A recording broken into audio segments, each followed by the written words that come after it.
Differentiation can be used to find the equation of tangent and normal to a given curve. So in this case, you need to find the equation of tangent and normal to the curve at x is equal to 0. So what we need to do is, first step, we need to apply the differentiation rule to find the first derivative, in this case dy dx. So as you can see from here, this is a fraction, right? So actually we can apply the quotient rule to find the first derivative.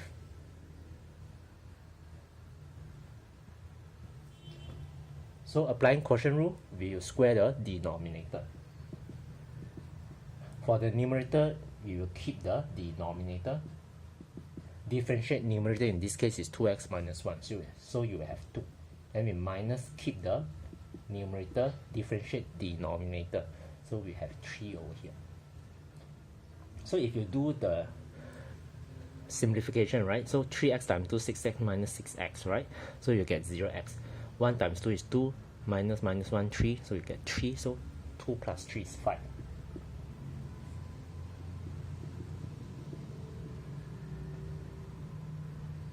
So means this is actually your gradient function, means the equation to find the gradient.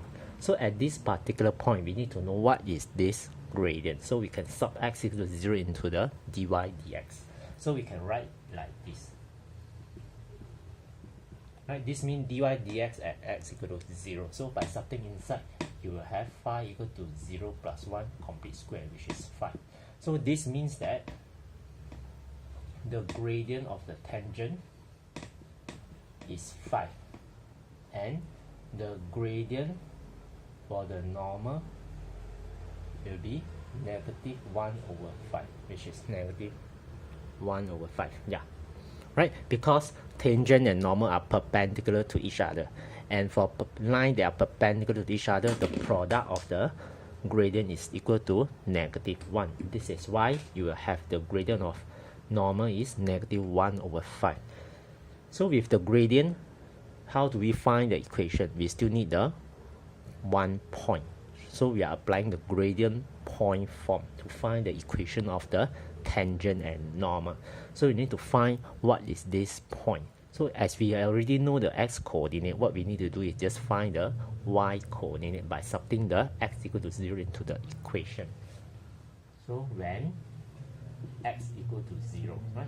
So y is actually equal to 0 minus 1, 0 plus 1. Right? So you actually have negative 1 over here. Right? So from there we can find the equation of tangent and normal. So equation of tangent, y minus y1, which is negative 1, equal to x m gradient x minus x1. So if you do some rearrangement, you have y plus 1 equal to 5x, which means y equal to 5x minus 1. This is the equation for the tangent. So equation of normal, y minus y1 same, m, in this case your gradient is minus 1 over 5, right? X minus x1. So you will have y equal to negative 1/5 x plus 1. So this is how we can apply the differentiation to find the equation of tangent and normal for a given function.